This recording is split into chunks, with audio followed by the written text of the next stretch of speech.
Aku sedang mengunyah popcorn saat nonton saluran kesukaanku dengan sahabatku Diana saat ku dengar suara jeritan Juliana. Cheryl, darurat! Bantu aku! Aku melesat menuju ke kamarnya melihatnya bergumul dengan pakaian. Oh, syukurlah kau di sini. Kemari dan bantu aku memilih tas mana yang lebih cocok dengan gaunku. Gucci atau Versace? Apa ini kondisi daruratmu? Ya, sungguh darurat. Aku harus terlihat wah di kencan malam ini. Apa? Kencan? Apa kau tak ingat kau baru saja menangisi pria brengsek kemarin? Bisa kau percaya dia?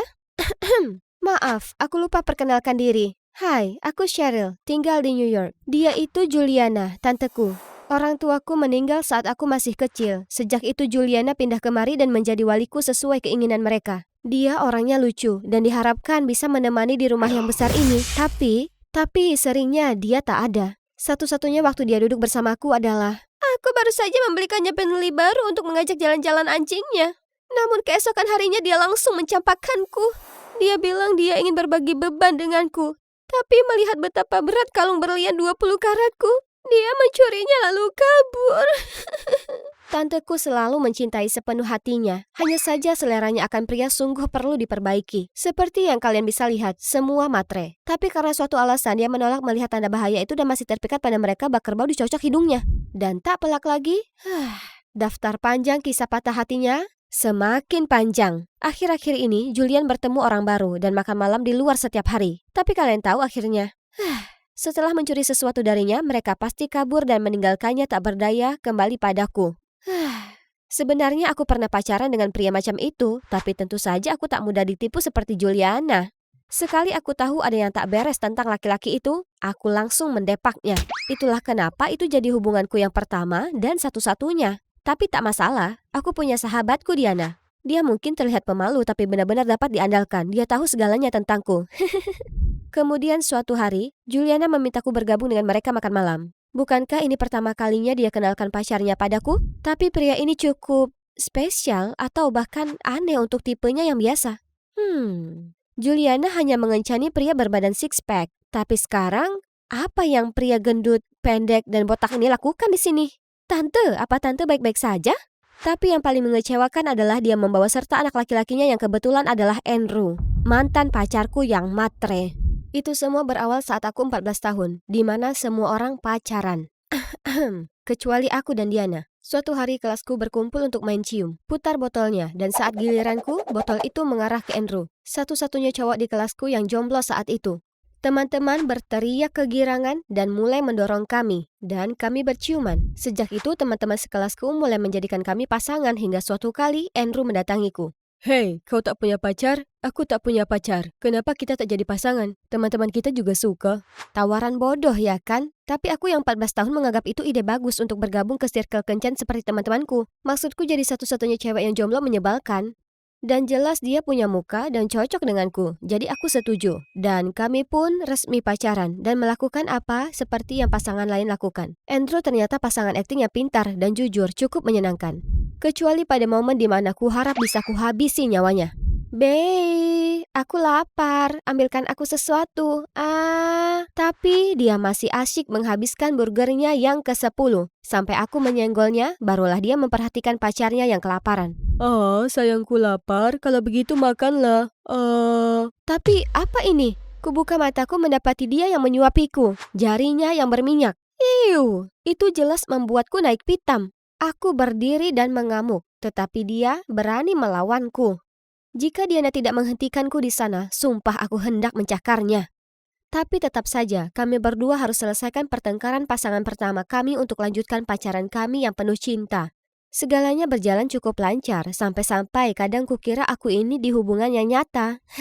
Lalu suatu hari aku sedang jalan di halaman sekolah dan mendengar beberapa cowok ngobrol. Hei, Andrew dan Cheryl sudah bersama sejak 2 bulan kan? Ya, aku tidak percaya trik putar botol kita hari itu bisa sesukses itu. Salut untuk cowok ganteng kita si Andy yang rela masuk ke sarang singa membantu kita mendapat uang saku dari nona kaya kita. Sempurna, hohoho. Dan kini umpan sudah diambil, waktunya memberi Andrew aba-aba untuk beraksi. Apa? Jadi tawaran Andrew hanya datang dari niat memerasku? Beraninya dia. Aku langsung bergegas pergi dan mendapatinya duduk di bangku. Hai Say, kenapa cemberut? Siapa yang mencuri makananmu? Hentikan aktingmu. Aku tahu kau hanya cowok matre. Omong kosong apa yang kau bicarakan? Aku tak tahu apa yang terjadi padamu, tapi jangan salahkan aku. Dia masih punya nyali menyangkalnya dan bahkan berani mengamuk padaku. Kita putus. Tak lama kemudian dia pindah ke kota lain dengan keluarganya. Selamat tinggal yang bagus. Dan sejak saat itu aku menolak cowok karena mereka hanya mendekatiku karena uang. Aku tak berharap melihat si brengsek ini lagi, terutama di situasi seperti ini. Aku menyeretnya keluar. Kenapa merendahkan diri seperti ini? Kau tak dapat uang dariku? Jadi minta ayahmu mencurinya dari tanteku? Berhentilah berpikir semua harus berfokus padamu hanya karena kau punya banyak uang. Aku hanya ingin ayahku bahagia dan dia sepertinya menyukai tantemu. Kuperingatkan kau jangan timbulkan masalah. Esok paginya aku bangun dengan berita yang paling mengejutkan. Cheryl, Pak Hardy dan aku bertunangan. Pernikahannya akan segera ditentukan dan kedua keluarga akan pindah tinggal bersama. Apa-apaan? Mereka baru saling kenal 2 bulan dan sekarang akan menikah? Apa? Pak Hardy ini pasti memberi guna-guna ke Juliana. Tunggu, jadi Andrew si brengsek itu jadi sepupuku sekarang? Tidak, aku tak akan biarkan dia merampokku sekali lagi. Aku sangat butuh sohibku untuk ngobrol sekarang, tapi kenapa Diana menempel ke Andrew? Aku segera mendekat tanpa pikir panjang. Hei, apa yang terjadi di sini? Apa kau buta? Kami sekarang jalan bareng. Omong kosong apa yang baru saja ku dengar? Langsung ku seret Diana pergi. Kau sebaiknya punya alasan yang bagus. Aku minta maaf. Kau sudah paham betul orang macam apa dia, kenapa? Bisa bantu aku? Kau dan Andrew tinggal seatap sekarang, tapi bisakah kau menjaga jarak dengannya? Apa? Kau serius? Kau tahu, aku agak kurang percaya diri. Oke, baiklah. Jangan khawatir. Dalam skenario apapun, aku tak mau dekat-dekat dengannya. Apa yang salah dengan orang-orang di sekitarku? Stres, aku pulang, tapi melihat ayah Andrew di rumahku. Kami baru saja pindah ke kota ini, jadi butuh waktu lebih lama membereskan kontrak rumah kami. Jadi kami perlu tinggal di tempatmu, hanya untuk saat ini, tidak apa? Tentu saja sayang, lagi pula kastil ini terlalu besar untuk kami berdua, ya kan Cheryl?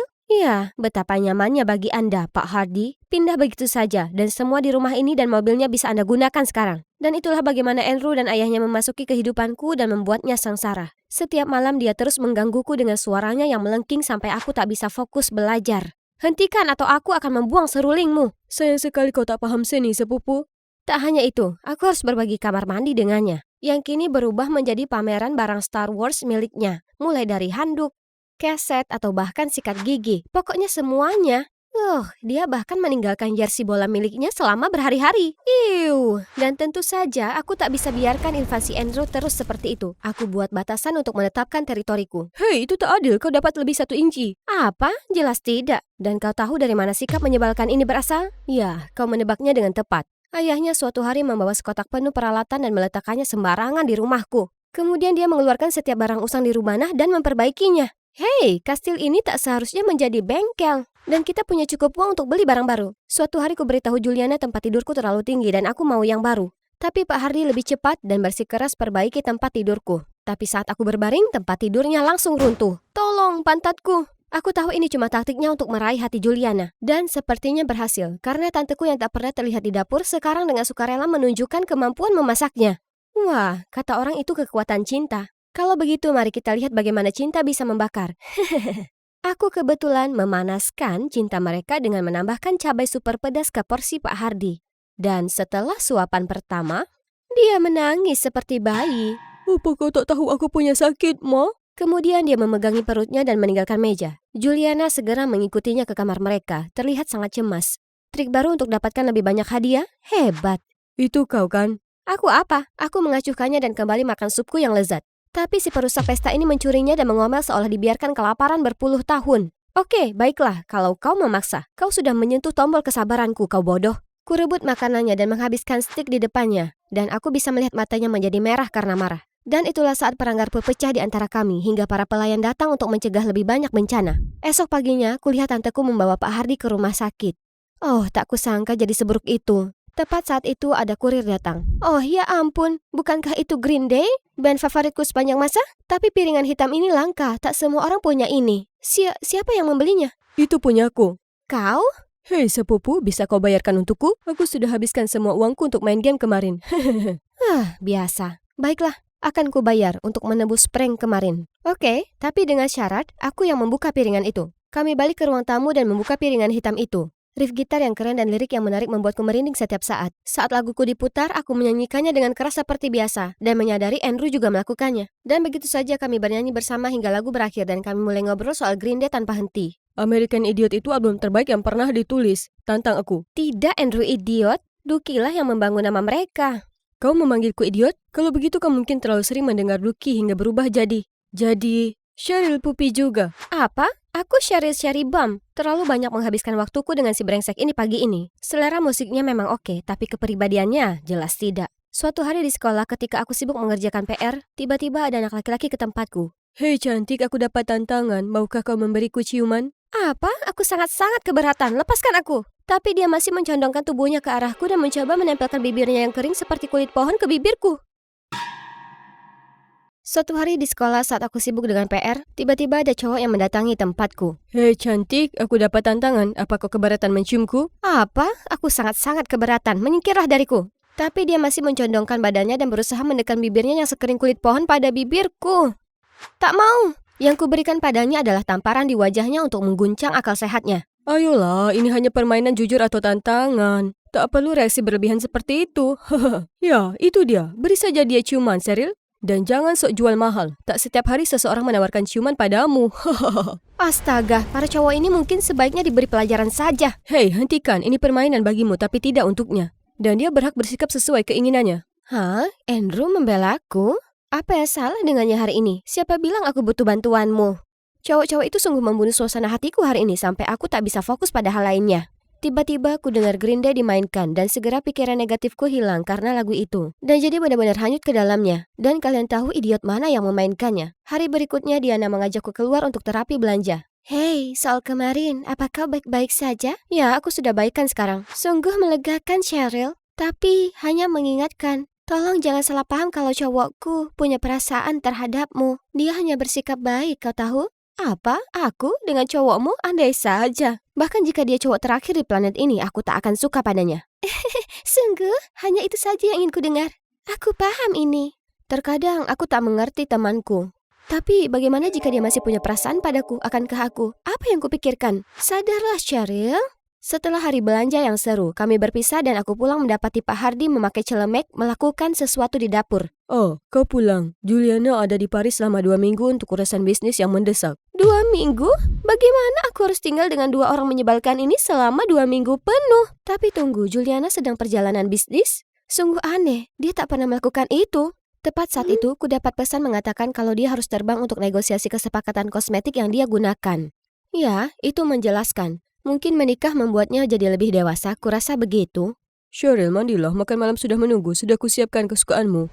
Dan makanan yang Pak Hardy masak mengejutkannya sangat lezat. Yang lebih aneh, selama beberapa hari berikutnya, aku menyadari bersama dengan mereka bukan mimpi buruk seperti bayanganku. Pak Hardy tukang masak yang hebat dan selalu memperhatikan daftar kesukaanku. Jadi sebagai gantinya secara sukarela aku bersih-bersih. Kamu mencuci piring? Pastikan kau tak merusak apapun, biar ku selamatkan itu. Tak perlu. Kau perlu. Dia benar, aku tak bisa selesaikan semua sendiri. Kami bekerja dengan tenang saat kurasakan sesuatu yang dingin di pipiku. Dia memercikkan air padaku. Dengan marah ku balas mencipratinya.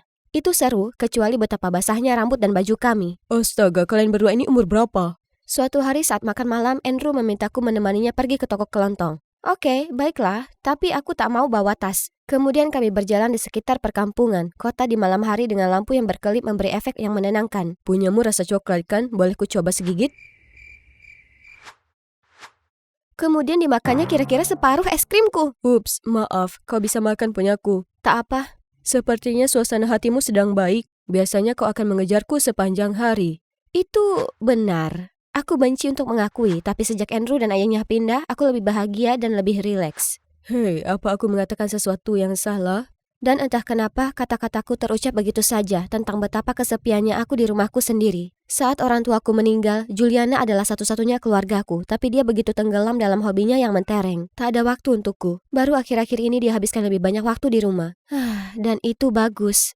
Aku tak tahu hal itu, Cheryl. Jadi kami punya banyak kesamaan lebih dari yang kukira. Sebenarnya masa kecilku juga tak seindah itu. Ibu dan ayahku bercerai saat aku 7 tahun. Kukira itu karena mereka tak ditakdirkan satu sama lain, tapi ternyata ibuku selingkuh, yang membuat ayah hancur dan menutup hatinya untuk semua orang, hingga bertemu dengan tantemu, Pak Hardy dan Andrew yang malang. Tanteku juga sebenarnya sudah berubah sejak dia bersama dengan Pak Hardy. Mungkin mereka pasangannya tepat untuk satu sama lain. Kami terus berjalan di sepanjang tepi sungai. Ngobrol dengan Andrew tak seburuk yang kubayangkan, atau bahkan menyenangkan dalam banyak hal. Tiba-tiba dia tersandung sesuatu dan jatuh ke tanah. Astaga, kau berdarah. Duduklah di sini, akan kubelikan plester. Tapi belum sempat aku pergi terlalu jauh, kusaksikan adegan yang kuharap tak kulihat. Sehari setelah Juliana kembali dari trip bisnis, ia segera mengadakan pertemuan keluarga dan mengumumkan yang tak terduga. Cheryl, Andrew, ada yang kami ingin beritahukan. Pak Hardy dan aku memutuskan hubungan kami harus berakhir. Apa? Kenapa begitu mendadak? Ayah? Pak Hardy tak berkata apapun, tapi sepertinya juga tak menerima hal ini dengan baik. Kemudian Andrew melihatku untuk penjelasan, tapi aku tak tahan melihat tatapannya. Hanya saja kami sadar kami tak cocok satu sama lain. Kalian sebaiknya segera pindah. Suasana hampa dan canggung meliputi ruangan. Berita itu sangat mengejutkan kami. Pak Hardy tetap diam hingga mereka hendak pergi. Kau sebaiknya memasak lebih sering untuk Cheryl. Dia suka tumis sayur. Hentikan, berhentilah bersikap seolah Anda memahamiku lebih dari tanteku. Keluarlah dari rumahku sekarang. Jaga dirimu, Cheryl. Mereka telah keluar dari kehidupan kami seperti apa yang selalu kuinginkan. Tapi perasaan menyakitkan apa ini? Berhari-hari setelahnya di sekolah, Andrew terus berusaha bicara padaku. Tapi aku menghindarinya dengan cara apapun hingga pernah dia mengejutkanku dan menarikku ke pojokan. Cheryl, beritahu aku kenapa mereka putus. Kau pasti tahu ada sesuatu, ya kan? Bukankah kau mendengar tanteku? Mereka cuma tak cocok satu sama lain. Kau menyembunyikan sesuatu. Berhentilah menggangguku, kita tak ada hubungan lagi. Aku berjalan pergi secepat mungkin, melihat wajahnya adalah hal terakhir yang kuinginkan sekarang. Syukurlah Diana menemukanku. Aku minta maaf atas hal itu, Cheryl. Oh iya, kuputuskan Andrew. Ayah dan anak sama saja, lebih baik menjauh dari mereka semua. Ya, seharusnya seperti itu sejak awal. Semua berjalan dengan tenang selama sepekan. Selalu ada Diana dan hari-hariku segera dipenuhi dengan kehadiran dan perhatiannya. Aku merasa beruntung punya sahabat sepertinya yang ada di waktu seperti ini. Lalu suatu hari Andrew tiba-tiba mendatangiku dengan marah. Itu kau, ya kan? Apa? Kemudian dia menunjukkan padaku lipstik yang dia temukan di tas ayahnya. Dan bekas bibir di kemejanya juga. Itulah saat dia curiga Pak Hardy berselingkuh. Menyebabkan keretakannya dengan Juliana. Tapi ayah bilang dia tak mungkin melakukannya. Dan aku percaya padanya. Yang terjadi dengan ibu menghancurkan ayah. Jadi tak mungkin dia berlaku sama seperti orang lain. Yang mana menyisakan dirimu sebagai satu-satunya orang di balik hal ini. Benar kan? Apa? Kenapa ini di sini? Ya, itu aku. Memangnya kenapa? Tapi kenapa kau harus melakukannya? Bukankah ini? Hari berikutnya aku minta Diana menemuiku di kafe. Diana, tanteku dan Pak Hardy balikan. Apa kau bisa mempercayainya? Bagaimana itu mungkin? Satu lagi. Kau lupa meninggalkan ini di tempatku. Aku. Kenapa kau melakukan ini, Diana? Apa hanya karena kau takut aku akan mencuri Andrewmu? Sudah aku bilang aku tak akan pernah mencuri pacar sahabatku. Ada apa ini? Bukankah kita hanya pura-pura pacaran, Diana? Andrew? Kalian berdua pura-pura pacaran? Tapi kenapa? Kemudian dia mengatakan bahwa dia baru saja pindah ke sini. Dia ingin bicara padaku untuk mengurai kesalahpahaman di masa lalu. Dengan harapan semuanya akan jelas dan mereka mungkin bisa balikan. Tapi Diana mendekatinya dan menyarankan mereka pura-pura pacaran untuk melihat bagaimana reaksiku terlebih dahulu. Kupikir itu ide bagus, jadi aku setuju. Apa kalian berdua sudah tak waras? Kenapa kau sarankan hal seperti itu? Aku merasa terganggu melihat kalian berdua tinggal bersama. Jadi aku harus memisahkan kalian lagi. Lagi? Apa ini maksudnya? Ini bukan kali pertama kau melakukan ini, ya kan? Aku tak tahan melihat kalian berdua karena aku tak mau kehilanganmu, Cheryl. Kehilangan sahabatku. Jadi bertahun-tahun lalu saat kau jadi pacar Andrew karena permainan bodoh itu, ku coba untuk mengakhirinya sesegera mungkin. Ternyata Diana membayar para cowok itu untuk mengarang cerita bahwa Andrew mengatur permainan untuk menipuku demi uang. Dan dengan sengaja membuatku mendengar percakapan itu. Jadi itu artinya, aku salah menuduh Andrew? Aku mempercayaimu sebagai sahabat dan berbagi semuanya denganmu. Bahkan keresahanku. Tapi hanya kau gunakan sebagai alat untuk puaskan egomu sendiri? Aku tak bermaksud begitu. Dan sekarang kau bahkan berniat menyabotase kebahagiaan keluargaku demi kepentinganmu sendiri. Kau sudah keterlaluan. Diana memang salah, tapi tidak kali ini. Sebenarnya, Andrew, Diana bukan alasan kenapa ayahmu dan tanteku putus. Itu aku.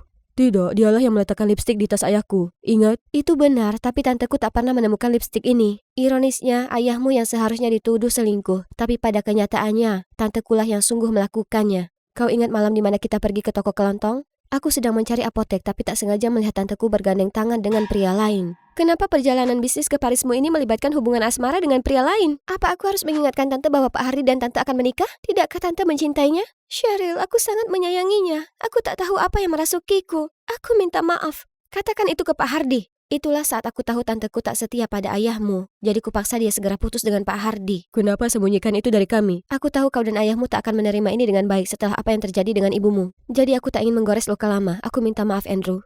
Aku pulang menemui Juliana dengan tas kopernya. Cheryl, kau sudah pulang. Duduklah di sini. Aku ingin bicara padamu. Ada sesuatu yang aku tak jujur padamu, Cheryl. Kemudian dia mengakui bahwa sebenarnya tak ada pria matre yang menipunya. Dialah yang merusak semua hubungan itu karena dia cepat bosan dengan mereka dan segera berpaling ke pria lain saat masih berada dalam hubungan. Aku bohong karena tak ingin kau berpikiran buruk terhadapku. Tapi aku tak mengira itu akan membuatmu punya pendapat negatif kepada laki-laki. Percayalah padaku sayang, suatu hari kau pasti temukan laki-laki yang tulus mencintaimu. Maka pertahankanlah dia ya. Jangan sepertiku, terjerumus ke kebiasaan lama dan akhirnya kehilangan seorang pria yang luar biasa. Aku lega kau belajar. Dan sekarang aku harus pergi. Aku diminta menjagamu hingga kau 18 tahun. Dan inilah kau sekarang.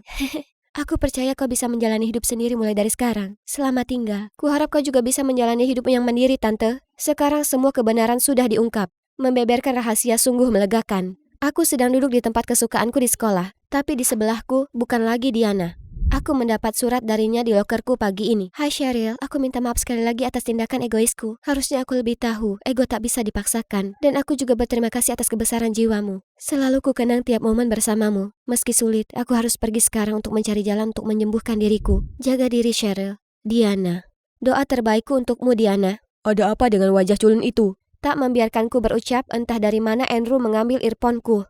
Green Day, kau terlalu mudah ditebak, Cheryl. Kenapa kau di sini? Kulihat kau duduk sendiri, jadi kurasa kau butuh teman. Ya, Diana pindah ke kota lain, kau tahu? Ya, dia akan baik-baik saja. Andrew, aku minta maaf karena salah menuduhmu saat itu. Aku terlalu kekanakan dan impulsif, seharusnya aku mendengarmu dulu. Itu tak masalah. Sebenarnya ada yang ingin kukatakan padamu juga. Kau tahu, saat kau bilang kaulah yang membuat putus ayah dan Juliana, aku sangat marah. Tapi sebagian dari diriku cukup senang karena itu artinya kau tak ingin kita jadi sepupu. Karena aku tak menginginkannya, aku ingin lebih.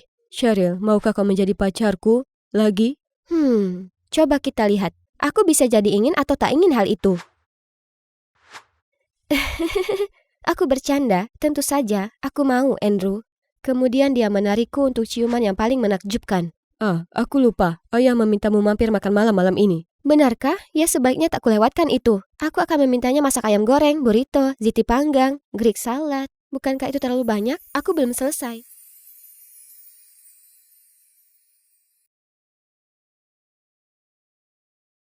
Langit biru, awan putih, pasir keemasan.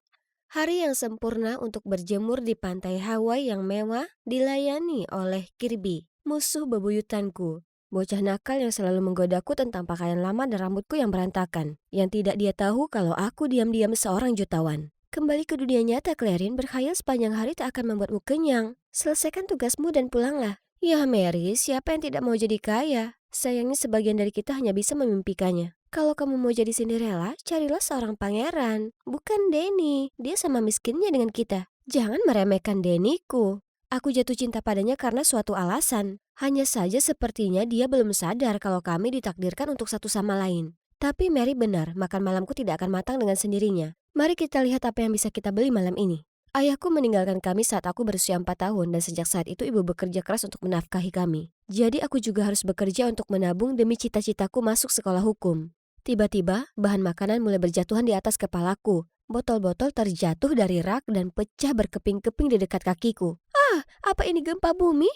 Aku membungkuk dan berdoa sampai ini berhenti. Syukurlah tidak ada yang terluka, tapi ya ampun, ini benar-benar membuat kekacauan. Warren, sang pemilik toko, tampak bingung. Tempat ini adalah satu-satunya yang ia punya. Aku membantunya membersihkan dan meletakkan barang-barang yang tidak rusak kembali ke rak. Sebelum kamu pergi, tolong terima ini sebagai tanda terima kasihku. Kuharap ini membawa keberuntungan. Tiket lotre, aku tidak tahu cara memainkannya. Akan kutunjukkan, ini sederhana. Setiap tiket memiliki serangkaian nomor unik. Tinggal periksa hasilnya di TV malam ini dan lihat apakah nomornya cocok. Mari kita lihat. Nomormu adalah 15, 26, 14, 48, 07, 23. Hei, itu nomor-nomor keberuntungan yang ada di pikiranku sepanjang hari. Aku mau tiket itu. Kirby, berhentilah mencampuri urusanku. Bisa tidak? Maaf Nona, itu tiket terakhir hari ini dan sudah kuberikan pada Clarin. Kalau gitu aku beli, ini $2, berikan padaku. Mimpi saja. Aku sebenarnya tidak peduli dengan tiket ini, tapi aku tidak akan membiarkannya mendapatkan apa yang dia mau. Dan pastinya dia tidak akan meninggalkanku begitu saja. Bagaimana kalau $10? Itu sangat berharga untuk orang sepertimu. Tidak, terima kasih. Aku lebih suka memenangkan jutaan dolar dan menjadikanmu pelayanku. Lihat, kamu tidak akan pernah mendapatkan apapun dariku. Baik tiket ini atau Danny, menyerahlah. Baiklah, aku boleh melewatkan tiket bodoh ini, tapi Danny tidak akan pernah. Mengapa kita selalu bertengkar, kalian bertanya? Ya, kami berdua bersaing untuk mendapatkan hati Danny. Pemain tenis luar biasa dan Adonis yang misterius. Sebenarnya kupikir aku lebih beruntung karena kami bekerja paruh waktu di restoran yang sama. Tapi tidak, Danny benar-benar orang yang dingin. Aku sudah mencoba berkali-kali, tapi setiap kali dia hanya memberi ucapan terima kasih tanpa perasaan dan itu saja. Andai saja aku bisa membangun lapangan tenis untuknya, mungkin dia akan mengubah sikapnya. Tapi itu mustahil bagi gadis miskin sepertiku, kecuali aku entah bagaimana memenangkan hadiah besar. Angka keberuntungan hari ini adalah 48, 07, 15. Haruskah aku tambahkan memenangkan lotre ke daftar khayalanku? 26, 14. Apa cuma aku atau angka-angka itu terdengar familiar? Tidak mungkin, itu tidak mungkin. Dan mega bolanya adalah 23. Sekarang jika tiket Anda memiliki keenam angka tersebut, Anda memenangkan lebih dari 20 juta dolar. Mainkan terus. Aku, sepertinya aku baru saja menjadi jutawan. Tuhan telah menjawab doaku. Apa? Kirby juga ada di sini? Tiketnya benar-benar kena. Aku buru-buru ke sana untuk mengais-ngais sampah dan... ini dia. Itu punyaku. Ngaku-ngaku. Ayo tanya Warren siapa pemilik tiket ini. Cerdas, lalu memberikan sepertiga hadiahnya? Apa kamu benar-benar mengira dia tak minta bagian? Benar juga. Oke, lepaskan dan aku akan memberimu bagian 30%. Pembagian yang bagus, tapi 30% itu pas untukmu. Aku akan mengambil 70% dan Danny. Oh, begitu caramu ingin bermain? Baiklah, bagaimana kalau siapapun yang memenangkan hati Danny mendapatkan 70%? Sepakat.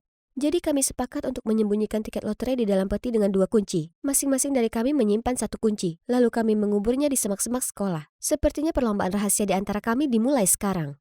Kirby tidak membuang waktu dan membawakan Danny makan siang paling meriah. Tapi Danny tetap bersikap dingin dan nyaris tak mengenalinya. Sepertinya aku butuh pendekatan yang lebih halus, jadi aku minta Mary mengatur permainan membentuk tim di antara staf restoran. Dan kami semua harus menjawab pertanyaan yang sama untuk memahami satu sama lain. Oh lihat, dia suka menonton Star Trek, mendengarkan Sam Smith dan membaca Harry Potter, sama sepertiku. Oh Danny, sudah kubilang kita ditakdirkan untuk menjadi pasangan. Pertanyaan berikutnya, apa kunci untuk mempertahankan hubungan jangka panjang? Di sana jawaban pertama kita. Perasaan? Ayolah Danny, bersikaplah realistis. Apa gunanya perasaan kalau kamu bahkan tidak mampu pergi berkencan? Orang miskin juga bisa bahagia dalam cinta, tapi kurasa orang yang pragmatis sepertimu tidak bisa. Tidak, dia salah paham dengan maksudku. Setelah itu, dia benar-benar mengabaikanku. Lebih buruknya, si aneh Kirby tidak pernah meninggalkannya sendirian. Dia bahkan mengajak seluruh tim pemandu sorak untuk melakukan rutinitas konyol ini saat dia bermain. Siapa yang bersorak di lapangan tenis? Dia bertindak besar-besaran, jadi aku harus meningkatkan permainanku. Saatnya menghabiskan tabungan kuliahku. Aku menghabiskan waktu seharian di mall untuk membelikannya hadiah dan merubah penampilanku. Ini adalah pertama kalinya dalam hidupku menghabiskan uang hasil jerih payahku tanpa mempertimbangkan harganya. Rasanya sangat menyenangkan, tapi di saat yang sama agak buruk. Tapi aku bisa menebusnya dengan uang lotre begitu aku mendapatkan hati Danny. Lihat, aku melihat jam tangan ini dan langsung teringat padamu. Aku bahkan bertemu dengan seorang pemain tenis profesional di mall. Bisakah kamu percaya? Dan dia bilang kalau raket ini adalah yang terbaik. Bagaimana menurutmu? Kamu gila, ini harganya jutaan. Kenapa kamu melakukan ini? Itu bukan reaksi yang kuharapkan, tapi aku menyukaimu, Danny. Aku tidak cukup berani untuk bilang karena aku tidak punya apa-apa. Tapi sebentar lagi hidupku akan berubah dan aku bisa memberikan segala. Aku tidak butuh barang-barang itu, kamu sangat boros dan dangkal. Kamu pikir uang bisa membeli apa saja, termasuk perasaan? Mengapa dia begitu marah padaku? Aku mengira dia pasti menyadari kalau aku sudah bekerja keras untuk semua ini, dan bahkan membuat diriku terlihat lebih cantik untuknya. Oke, dia mungkin tidak suka hadiah-hadiahku. Tapi sebegitu burukkah aku ingin sedikit bermurah hati pada diriku sendiri karena punya uang? Keadaan semakin memburuk saat aku tiba di tempat kerja dan melihat Kirby memesan seluruh restoran agar Danny dapat beristirahat dan menikmati makan malam bersamanya. Baiklah, kamu menang Kirby. Aku menyerah. Tidak ada. Pada dasarnya tidak ada yang berjalan sesuai keinginanku, keberuntunganku, uangku, priaku. Sekarang aku rela dengan hanya 30% yang Tuhan berikan padaku. Aku berhenti mengejar siapapun.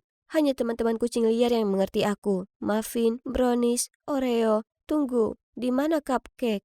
Sedang mencarinya? Lepaskan dia. Gadis boros dan dangkal ini harus memastikan dia tidak kelaparan. Jadi kamu yang memberi makan mereka setiap hari. Kenapa kamu peduli? Kembali saja ke kencanmu dengan Kirby. Aku hanya materialis yang berpikir uang bisa menyelesaikan segalanya. Aku minta maaf atas sikapku tadi. Itu karena di rumah aku dikelilingi oleh orang-orang yang hanya memikirkan uang. Jadi aku benci cara hidup seperti itu. Kenapa kamu bicara seolah-olah kamu berasal dari keluarga kaya? Ya semacam itu. Orang tuaku adalah presiden Sunland Corp.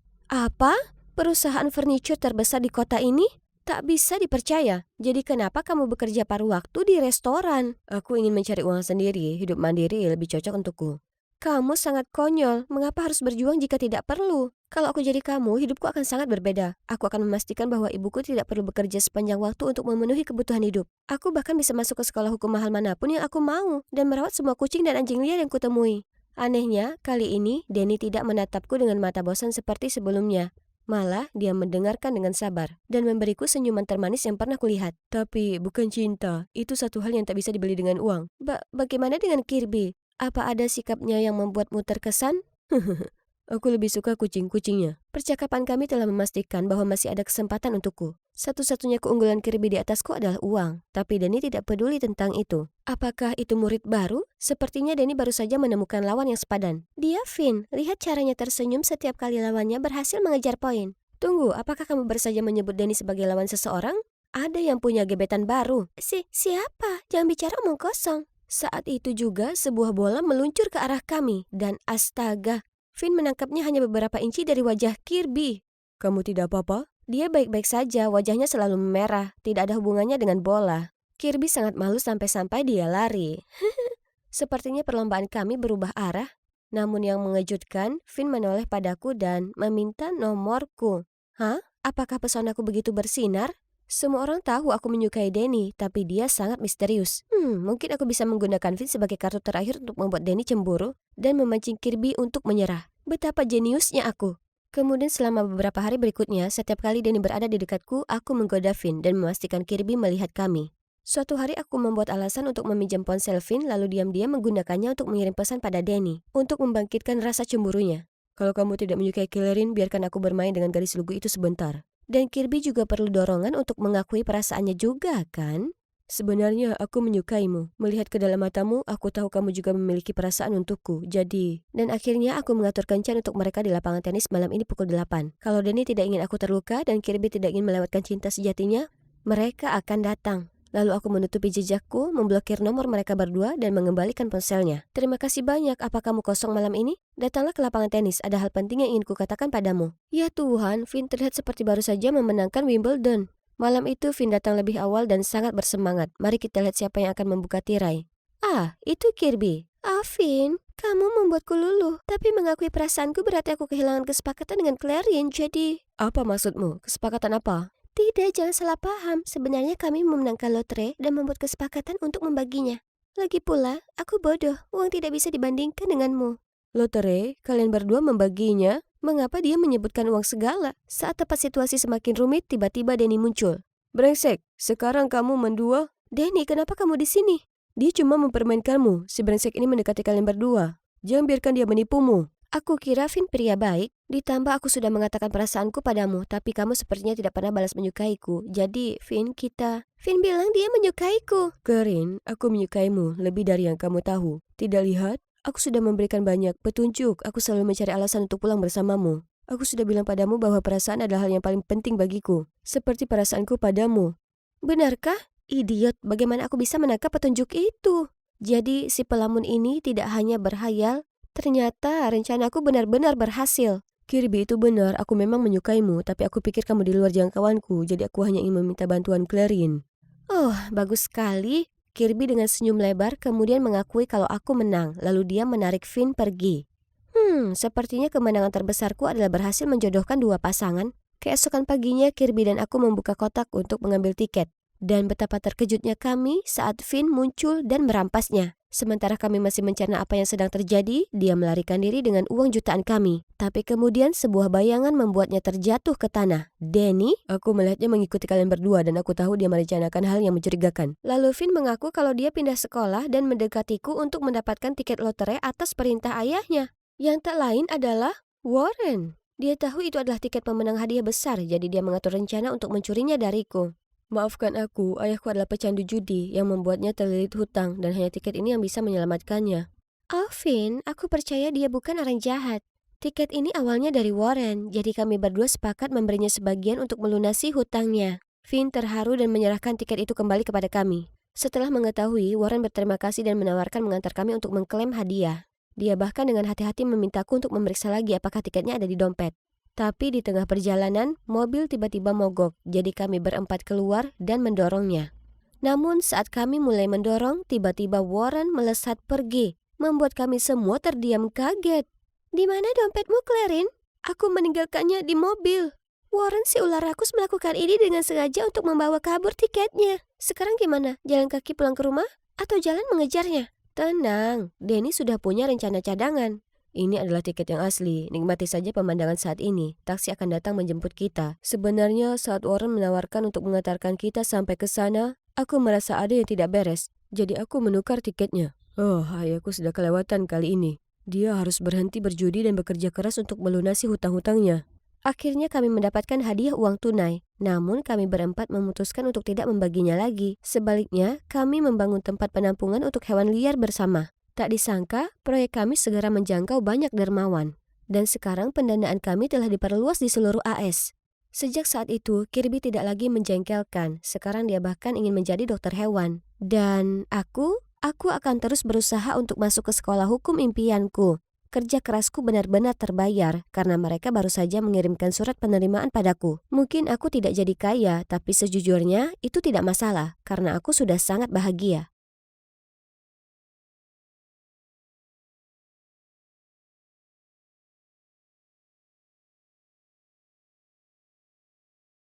Aku masih menunggu hari di mana ibuku berkata, "Ini tak nyata, kita miliarder. Ini hanya supaya kau rendah hati." Tapi aku tahu itu tak akan terjadi. Dan aku tetaplah sederhana. Tapi maksudnya berlatar belakang sederhana. Hai, aku Edison dari Colorado. Sejak ayahku meninggal saat aku berusia 7 tahun, kami hidup miskin. Dan ibu marah setiap kali aku meminta uang padanya. Jadi, pergi ke perkemahan musim panas yang mahal seperti ini sepertinya tidak masuk akal bagiku.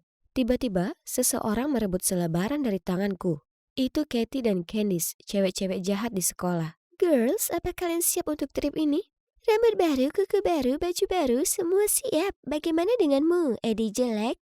Ups, maaf, kami lupa kalau pecundang miskin sepertimu tak akan mampu ikut serta. Aku menahan air mataku saat mereka tertawa, kemudian pergi. Edison, kau baik-baik saja? Jangan dengarkan mereka, aku bisa membantu. Menjauhlah dariku, Leila. Cewek kaya sepertimu tak akan pernah mengerti. Kutepis tangannya dan berlari pergi. Kita lihat saja. Ibu sedang bersiap untuk shift malamnya dan sepertinya tidak sedang bad mood. Maksudku ini kesempatanku untuk bertanya. Ibu, aku perlu uang untuk camp sekolah. Ini kesempatan terakhir untuk... Kita hampir tak mampu bayar uang sewa bulan ini. Apa kau tahu itu? Carilah cara untuk menghasilkan uang sendiri daripada terus meminta padaku. Di usiamu sekarang kau masih saja tak pengertian. Tak pengertian? Apa ibu pernah mengerti aku? Aku benci betapa miskinnya keluarga kita ini. Dan lebih dari apapun, aku benci ibu. Aku langsung lari ke kamarku, mengemasi tas, dan segera meninggalkan rumah. Ini sudah jam 2 dini hari. Dan badai salju ini makin memburuk. Kuacuhkan puluhan panggilan dari ibuku. Tak mungkin aku kembali ke rumah itu. Sampai kapanpun. Rasanya membeku. Ku cari-cari dalam tas ranselku sarung tanganku saat, Alice in Wonderland, buku kesukaanku. Momen terindah di hidupku tiba-tiba datang kembali padaku. Saat ayah membacakan dongeng sebelum tidur setiap malam, aku tak pernah lupa matanya yang lembut dan suaranya yang hangat. Saat ku balik halaman dengan harapan bisa mengalihkan perhatianku dari badai ini, ponselku memberitahukan panggilan lain dari ibu. Aku harus memberitahunya untuk tak menggangguku lagi. Tunggu dulu, rumah sakit? Ibuku mengalami kecelakaan kerja? Segera ku kayuh sepedaku menuju ke sana, tapi badai yang menderu melemparkan tumpukan salju ke arahku. Aku tak bisa melihat apapun. Apakah ini sudah pagi? Kebalikan dari badai salju kemarin, semuanya tampak segar seolah sekarang musim semi. Tapi di mana aku? Tiba-tiba sebuah biji pohon ek raksasa terjatuh dan pecah jadi 2, yang di dalamnya terdapat selembar kertas. Selamat datang ke Wonderland. Apa aku sedang bermimpi? Bangunlah Edison, ibu membutuhkanmu. Berhenti membuang waktu melamun seperti ini. Tak lama kemudian terdengar jeritan melengking. Penyusup, tahan dia! Tiba-tiba, 2 lelaki asing berseragam mencengkram lenganku, memaksaku menuju lengkungan mawar kecil dan menyuruhku melewatinya. Aku melihat sekeliling dengan perasaan takjub. Aku berada di rumah kaca besar dan seorang pria berpakaian mewah sedang menungguku. Halo, aku Edward, Raja Wonderland. Selamat datang di kerajaanku. Ayah? Apa itu ayah? Ia nampak sangat mirip dengan ayahku. Aku hampir saja berseru. Ia menyambutku hangat dengan meja berisi hidangan mewah. Aku belum makan sejak kemarin malam, jadi aku tak bisa menahan diri untuk langsung melahapnya. Hanya ketika jam berdentang, aku teringat akan kenyataan. Ibu, aku harus menemuinya. Aku segera bertanya jalan keluar ke Raja Edward. Negeri ini indah, tapi ada monster yang menguasai gerbangnya. Aku tak tahu bagaimana kau bisa sampai sini, tapi jika kau ingin pergi, kau harus membawakan monster itu 3 benda yang berharga. 3 benda? Tanyaku. Ya, mari kita lihat apa ini. Kemudian Sir Edward mendekati pintu kaca dan berbicara dengan keras. Cermin-cermin di dinding. Siapakah yang paling tampan di antara semua? Yang mulia, Anda adalah yang paling tampan, yang paling elegan. Kami berharap bisa sesempurna dirimu. Ya, if I was you, I wanna be me too. Sekarang beritahu aku, supaya Edison bisa meninggalkan tempat ini, benda apa yang diperlukan? Untuk kabur dari negeri ini, dia harus mendapatkan sehelai rambut Rapunzel yang indah, shawl dari si tudung merah, dan lampu ajaib Aladin. Selesaikan misi ini sebelum jam menunjukkan tengah malam atau terjebak di dunia ini selamanya. Apa? Apa kau serius? Di mana aku bisa temukan benda-benda itu? Jangan khawatir, aku akan mengutus Arthur, pengawal terdekatku, untuk menemanimu. Saat itulah seorang pria tinggi tampan kira-kira seusiaku muncul. Hai gadis kecil, tak ada waktu lagi, kita harus pergi sekarang. Kemudian dia memberikan pakaian dan menyuruhku untuk berganti. Setelahnya kami melewati gerbang yang sama seperti sebelumnya. Hanya saja kali ini tak lagi menuju Taman Mawar Merah, melainkan ke saluran pembuangan bawah tanah. Iu, apa yang kita lakukan di bawah sini? Ini bau. Arthur tak berkata apa-apa dan dengan cepat menemukan tangga menuju ke atas.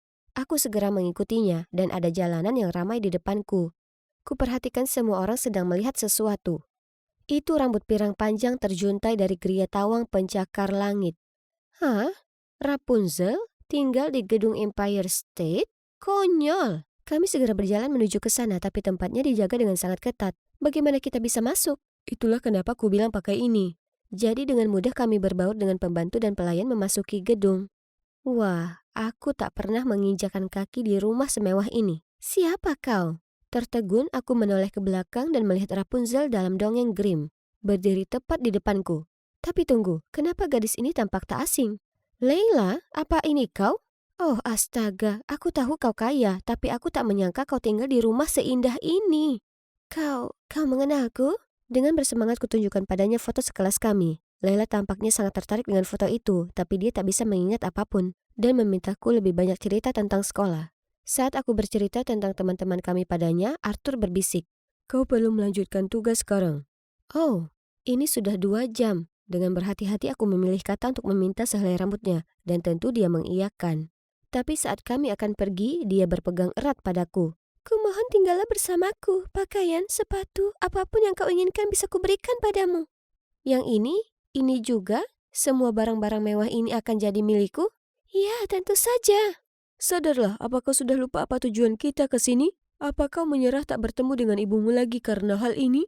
Aku minta maaf Leila, tapi aku sungguh harus pergi. Ibuku sedang dalam bahaya. Kalau begitu kumohon ajak aku bersamamu. Aku tak bisa lagi berada dalam rumah mengerikan ini lagi. Ayolah, kau punya segalanya yang ada di bumi ini. Ini seperti surga. Tidak, ini adalah neraka. Semua benda ini tak berarti. Yang kuinginkan adalah kebebasan, sekolah, teman-teman, dan bisa melakukan apa yang kuinginkan. Ternyata setelah orang tuanya bercerai, ayahnya lakukan apa saja untuk menangkan hak asuh dan menahannya di sini hanya untuk menghasilkan uang dari rambut pirangnya yang indah. Aku rindu ibu. Aku lebih suka tinggal di rumah kecil yang kumuh daripada tempat yang dingin dan mentereng ini. Aku tak bisa meninggalkannya di sini. Tiba-tiba aku ingat bagaimana Eugene menyelamatkan Rapunzel di film. Jadi setelah mendapat persetujuan Leila, aku memotong pendek rambutnya dan kami bertiga kabur dari geria tawang ini.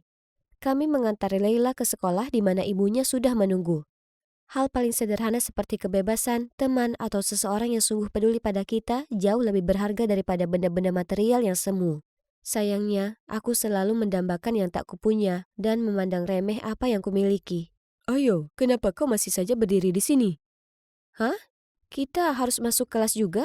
Tak ada waktu untuk ini. Kita harus mencari si tudung merah. Tanpa sepatah kata, Arthur menyeretku pergi begitu saja. Hingga akhirnya berhenti di depan seorang gadis yang mengenakan shawl di kepalanya. Ini dia, orang yang kau butuhkan. Aku melambai ke arahnya, tapi dengan dingin dia hanya mendongak dan bertanya. Apa maumu? Hah? Si tudung merah tak lain adalah si Katie? Aku akan langsung saja. Aku butuh shawl merahmu. Apa kau bisa? Permisi? Ini Gucci. Kau tahu berapa harganya? Ini bahkan edisi terbatas. Lihatlah dirimu. Kau mungkin bahkan tak punya sepeser pun atas namamu. Ya, itu benar, tapi aku sangat memerlukan shell ini. Aku akan lakukan apa saja yang kau mau. Baiklah, kuharap kau tak menyesal mengatakan itu. Tepat setelahnya, sebuah mobil mewah datang menjemput kami. Kami berhenti di perkebunan apel, yang mana tak asing bagiku karena itu tempat ibuku bekerja. Nah, aku ingin memanggang pai apel untuk ibuku, jadi ambilkan aku sekotak apel. Ingat, kau harus melakukannya sendiri. Temanmu di luar. Ibuku bahkan bisa memetik rata-rata 12 kotak sehari. Jadi, satu kotak mudah saja. Tapi, siapa yang mengira satu kotak itu sebenarnya adalah sebuah wadah berisi hampir 500 kilo apel? Apa dia ingin memanggang untuk seluruh kota? Oh, aku kelelahan. Siapa di dunia ini yang bisa memetik apel di bawah panas terik seperti ini selama berjam-jam? Kepalaku mulai berputar-putar. Hilang keseimbangan, aku terjatuh dari tangga. Untungnya, Arthur menangkapku tepat waktu. Tetap saja ibumu melakukan ini setiap hari. Bisa kau bayangkan betapa kerasnya dia bekerja untuk menghasilkan uang demi keluarga? Mungkin itulah kenapa ibuku selalu letih dan emosian. Tiba-tiba aku sangat merindukannya. Aku akhirnya memanen cukup banyak apel dan membawanya untuk ditukar dengan shell itu. Tapi Katie masih menyuruhku untuk memilih 10 apel yang sempurna. Tak peduli yang mana yang kupilih, dia mengerutkan kening tanda tak puas. Apel ini tak bagus. Yang ini juga. Ada goresan 2 sentimeter. Kau berlebihan, ini semua sama. Tak mungkin, semua untuk ibuku harus yang terbaik. Dia sakit dan aku perlu pai apel yang sempurna untuknya. Kemudian Katie memberitahuku kalau saat ibunya hamil, dia sedang sakit. Dokter menyarankannya untuk menggugurkan kandungannya untuk keselamatannya, tapi dia menolak dan merisikokan nyawanya melahirkan Katie. Mendengar cerita itu, mataku secara alami berkaca-kaca. Kenapa sekarang? Apa kau lelah dengan pekerjaan kecil ini?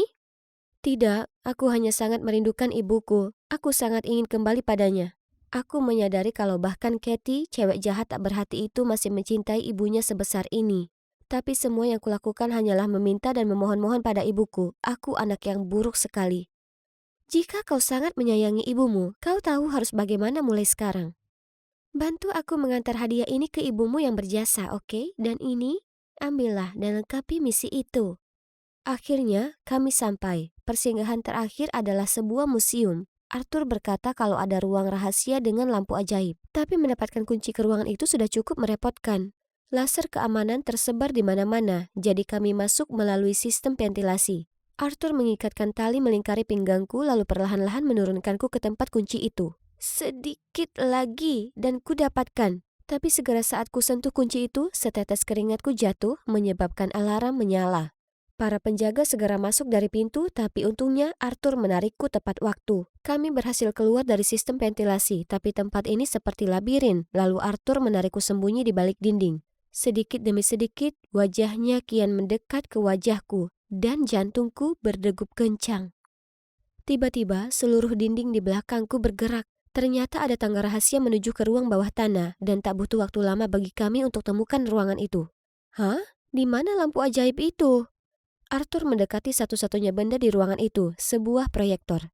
Dia menyalakannya, lalu pada dinding putih muncul gambar ibuku yang lelah setelah sepanjang hari bekerja. Tapi begitu pulang ke rumah, dia masih datang memeriksa apa aku tidur nyenyak. Gambaran dirinya yang bangun lebih awal untuk menyiapkan sarapan kesukaanku. Di atas segalanya, dia sesungguhnya tahu mengenai trip camping itu dan berusaha bekerja lembur supaya aku bisa ikut. Waktu menipis, kau harus segera kembali dan menyerahkan benda-benda ini. Aku berusaha kembali tenang dan dengan cepat menyeka air mataku lalu pergi dengan Arthur. Aku akan segera kembali bersama ibuku. Aku akan kembali, tolong bawa aku ke gerbang. Tiba-tiba, bunyi berdentang membuatku terpaku. Aku minta maaf, tapi waktunya habis. Kau sudah gagal dalam misi ini. Tapi kenapa khawatir? Tak terlalu buruk berada di sini. Kau akan punya segala yang kau inginkan. Dengan cara apapun, tolong antar aku ke monster itu.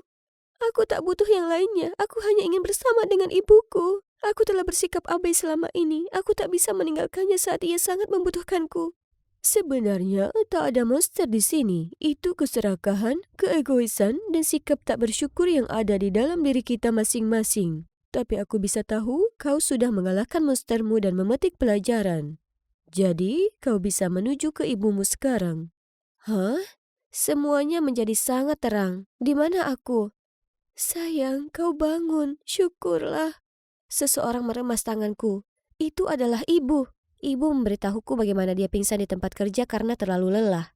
Kemudian dia tahu kalau aku terjatuh dari sepedaku di badai salju dan tak sadarkan diri. Ini sayang, ibu meletakkan sejumlah uang di tanganku. Sekarang kau bisa pergi ke trip camping. Aku sangat menyesal membuatmu kesal dan aku janji akan bekerja lebih keras lagi supaya kau tak kekurangan. Aku pun menangis dan menggelengkan kepala. Aku tak memelukkannya. Aku tak ingin ibu bekerja lembur dan membahayakan kesehatan ibu untukku. Ibu sehat dan ada di sisiku saja yang kubutuhkan. Bu, tolong maafkan aku atas semuanya. Saat kami usai berpelukan, kulihat seseorang berdiri di ambang pintu. Arthur. Ternyata Arthurlah yang menyelamatkanku di badai salju itu. Terima kasih banyak, kau satria berbaju zirahku. Kapan saja aku lega kau baik-baik saja. Aku bersungguh-sungguh aku tak akan menyelesaikan misi itu tanpamu. Hah? Misi apa? Menatap matanya yang indah itu, jujur aku merasa seolah dia dikirim ayahku untuk membantuku belajar dari kesalahanku dan mensyukuri apa yang kupunya. Lupakan, aku hanya lega kau ada di sini.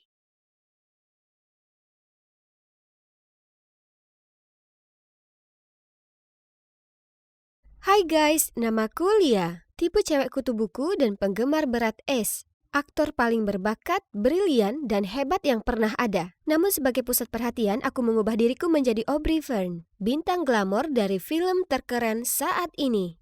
Follow Me Crush dengan es yang asli. Bagaimana mungkin? Ya, aku sangat beruntung. Hari itu, aku sedang berjalan dari kampus saat tiba-tiba aku merasa seseorang mengikutiku. Pria misterius ini pasti merencanakan sesuatu yang tak baik. Jadi aku mengubah ruteku melewati gang bau ini berusaha lolos darinya. Tapi dia tetap gigih dan mengejarku. Kalau begitu, kau memilih kematian. Saat dia hanya berjarak 3 meter, ku ambil keranjang sampah dan melemparnya di kepalanya. Mengambil tongkat golf di dekat situ dan mulai memukul tanpa henti. Dasar kau bajingan, kau macam-macam dengan cewek lugu tak berdaya yang salah. Stop! Siapa yang kau bilang bajingan? Aku ini manajer artis. Aku dari Moon Entertainment. Tunggu, Moon Entertainment? Seperti label manajemen milik S? Lalu kenapa kau tak bilang?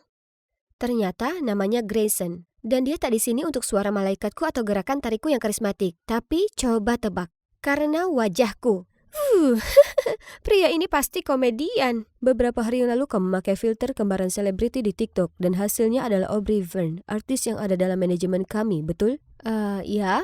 Sebenarnya Moon Entertainment yang membuat filter itu. Kami mencari seseorang yang mirip Aubrey untuk menggantikannya. Oke, aku pasti memukul kepalanya terlalu keras. Sebaiknya aku segera menyingkir darinya. Tapi dia langsung menangkapku dan segera memindahkanku ke kantor pusat perusahaan. Bahkan CEO-nya sendiri datang untuk menyambutku. Mereka benar-benar serius soal aku menggantikan Aubrey. Seluruh identitasnya. Rupanya aktris itu menganggap dunia hiburan terlalu membuat stres dan memutuskan berhenti. Tapi dia adalah salah satu wajah utama perusahaan, jadi mereka tak bisa membiarkannya menghilang begitu saja. Entah dari mana, pintu terbuka dan masuklah Ace. Dia langsung menuju ke arahku, sangat perhatian, lalu dengan lembut mengusap hidungku hingga kering dengan lengan bajunya sendiri. Jadi, ini yang akan ku pacari? Aku tak sabar untuk itu. Apa? Pacaran? Itu benar, Lia. Aku sudah memberi pernyataan kalau S dan Aubrey pacaran. Orang-orang akan heboh. Sebagai Aubrey yang baru, kamu akan mendapat kesempatan langka untuk menjadi pacar S. Tentu saja hanya berpura-pura. Tapi sepertinya dia tertarik denganmu. Aku rasa aku baru saja mendapat jackpot. Ini dia Aubrey 2.0. Hari berikutnya, aku datang di salon kecantikan terkemuka untuk mendapat makeover artis. Mulai dari kilau rambutku hingga ukuran pori-poriku, semuanya harus tanpa celah. Dan kalian tak akan percaya berapa banyak baju desainer dan perhiasan yang boleh ku coba. Aku terlihat seperti $1 juta. S akan kaget saat berikutnya bertemu denganku. Kau mungkin terlihat seperti Aubrey, tapi kepribadianmu perlu dilatih. Astaga, siapa yang meludahi kopimu pagi ini? Sebaiknya kau berbenah, karena aku akan pindah ke rumahmu. Apa? Tak mau. Kau dan mulut berbisamu harus 3 meter jauhnya dariku. Atau aku panggil keamanan. Coba tebak Nona Diva. Tersebut dalam kontrak kalau manajermu alias aku harus mengawasimu sepanjang waktu, supaya kau tak membocorkan apapun yang jadi rahasia. Kau menggertak. Oh ya? Aku menatap kontrak itu, terlalu kaget untuk bicara. Kenapa ku tanda tangani tanpa membaca terlebih dahulu? Pria itu mimpi buruk. Dia bahkan pura-pura jadi siswa pertukaran pelajar Italia dan mengikutiku masuk kelas. Anehnya, semua cewek-cewek di kampus memuji aksen palsunya. Sei un porco. Aku tak tahu mana yang lebih menyedihkan, aksen Italianya atau kalian yang sungguh terpesona akan itu. Cewek ini tak bisa menerima candaan. Kalian tak boleh menyentuh wajahku. Kontrakku menyebut itu bernilai. Sebelum aku sempat berkata lagi, Grayson menyeretku pergi seperti boneka kain. Terlepas dari hal itu, hidup sebagai Aubrey itu luar biasa. Aku bisa muncul di banyak sekali sampul majalah, menghadiri banyak acara eksklusif, dan membintangi komedi romantis yang paling ditunggu tahun ini. Dan kalian tahu apa bagian terbaiknya? Ada S tepat berada di sisiku. Bayangkan menjadi sedekat ini dengan idolamu setiap hari. Kau bisa benar-benar jatuh hati padanya. Tapi jangan khawatir, orang-orang masih akan mengira kau cantik selama kau tahu bagaimana berpose di depan kamera. Suatu kali ku dengar S mengatakan bahwa tipe idealnya adalah gadis dengan kulit yang sehat dan terkena sinar matahari. Jadi kupikir aku harus mencoba tanning. Tapi ketika aku sampai di lokasi syuting hari berikutnya, semua orang tertawa padaku, mengatakan aku terlihat seperti cumi setengah kering. Ini sangat memalukan. Pasti Grayson senang sekali mengolokku. Tapi sebaliknya dia bergegas meletakkan jaketnya di atas kepalaku untuk menutupiku. Kenapa kau berusaha keras demi si narsis itu? Kau tampak konyol. Kurasa dia tampak imut, hanya perlu sedikit blending. Itu S, dia membelaku. Wajahnya yang tampan tiba-tiba jadi sangat dekat denganku. Mau pergi kencan denganku malam ini? Ya, 1.000.000 kali ya. Aku segera pulang setelah kerja, menghapus lotion tanning bodoh itu, lalu bersiap secepat kilat. Kita bertemu di restoran Privat Inn lantai 32 dari sebuah gedung mewah. Dan di sanalah S, bintang yang bersinar paling terang di antara lampu kota menungguku. Dia bersikap sangat lembut dan manis. Kami bersenang-senang. Matanya yang indah menatapku seolah hendak mengatakan sesuatu. Sesuatu yang manis, aku bisa merasakannya. Saat kilauan datang entah dari mana menyilaukan kami. Paparazzi? Bagaimana bisa ke sini? Aubrey, apa ini benar kau di foto itu? Bagaimana rasanya diselingkuhi? Mereka membicarakan apa? Kemudian ada tangan kuat yang tiba-tiba mencengkeram pinggangku dan menarikku keluar dari kerumunan ramai. Itu Grayson. Aku tak pernah merasa sebahagia ini melihat wajah pemarahnya. Kami masuk ke dalam van dan Grayson menunjukkan kami artikel diriku yang mencium pria asing di sebuah resor pantai. Apa? Ini pasti editan, kita harus meluruskan ini. S tak mendengarkan kata-kataku, wajahnya berkedut-kedut karena marah. Apa kau tahu bagaimana ini bisa mempengaruhi karirku? Aku diselingkuhi? Itu menyedihkan sekali. Minggir, aku harus keluar, aku tak bisa bersamamu sekarang. Dia membanting pintu, lalu bergegas pergi. Aku tak bisa berkata-kata. Aku tak pernah melihat sisi menakutkan dan kejam darinya sebelumnya. Jangan pedulikan dia terkadang bisa jadi sangat menyebalkan. Akan kubelikan kau es krim lalu kita pulang, oke? Kata-kata Grayson menghiburku. Jujur, aku tersentuh dengan cowok jenis bertangan dingin tapi berhati baik ini. Grayson berusaha keras melindungiku dari reaksi publik, tapi percuma. Karena Moon Entertainment membiarkan rumor palsu itu menyebar seperti api liar. Sekarang Aubrey alias aku jadi omongan jelek di mana-mana. Wanita nakal, murahan, beberapa bahkan mengatakan aku ini noda dalam karir S. Cukup sudah, aku tak bisa lakukan ini lagi. Aku masuk ke ruang kerja CEO, bersiap untuk menyampaikan pendapatku, tapi dia malah bersantai dengan S. Lia, tepat orang yang sedang kucari. Aku hendak membuat pengumuman kalau Aubrey bukanlah orang yang ada di foto itu. Dan kau dan S masih saling mencintai. Tidak, terima kasih. Aku kesini untuk berhenti. Tekanan ini terlalu berat. Sekarang tenang dulu. Mungkin perjalanan menyenangkan ke kota cinta akan membuatmu tenang, ya kan, S? Tentu saja biarkan staf memperbaikinya sementara kita beristirahat dan mungkin untuk saling mengenal lebih dekat. Ayo, kuantar kau pulang. Terakhir kali kami bertemu, S bertindak gila. Dan sekarang dia bersikap manis bagai gula. Seperti Jekyll dan Hyde. Tiba-tiba dia menghentikan mobil di tepi sungai dan menoleh ke arahku. Lia, aku salah telah melampiaskannya padamu. Aku tak pernah menghadapi tekanan besar seperti itu sebelumnya dan aku kehilangan akal sehatku. Dan apa kau tahu? Malam itu aku hendak bicara dari hatiku. Aku mencintaimu, Lia. Dia menarikku untuk mencium. Itu sungguh di luar dugaan. Aku bahkan tak tahu harus berpikir apa. Tapi kemudian dia membuka matanya dan menatapku. Sangat jatuh hati dan tak bisa menolaknya. Sayang, aku tak sabar untuk berada di Paris bersamamu. Ini semua yang aku idam-idamkan, ya kan? Malam itu, Moon Entertainment akhirnya membersihkan rumor itu. Tak hanya itu saja, fotoku dan S berciuman menjadi tajuk utama. Bagaimana bisa mereka mendapat foto ini? Paparazzi itu sangat licik.